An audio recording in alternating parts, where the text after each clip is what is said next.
Hola, em dic Gemma Geis Carreras, em presento a les primàries de Junts per Catalunya a Girona i volia transmetre una sèrie de temes que considero cabdals per la propera legislatura.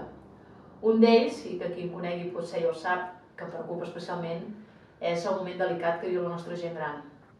La pandèmia ha posat de manifest que cal un esforç i un reforç a l'àmbit social i sanitari i també en totes les polítiques públiques que millorin la qualitat de vida de la nostra gent gran.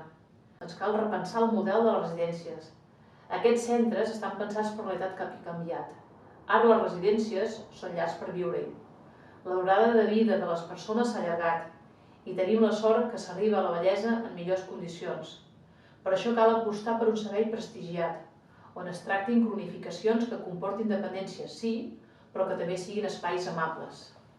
També és interessant contemplar la possibilitat d'instaurar un model d'atenció sociosanitària, domiciliària i d'acompanyament a la pròpia llar, sense oblidar el sector gerocultor. A ells tampoc els podem deixar de banda. Els hem de dotar de les eines necessàries per revertir la manca estructural de finançament del sistema de serveis socials i dependència.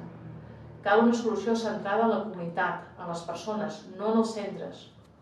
Ho devem a aquelles persones que hi viuen, a totes aquelles persones que ho han fet tot per nosaltres, la nostra gent gran, els nostres avis i àvies.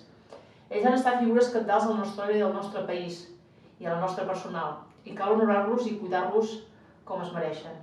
I crec que si comparteixes aquest plantejament ho podem fer a Junts per Catalunya.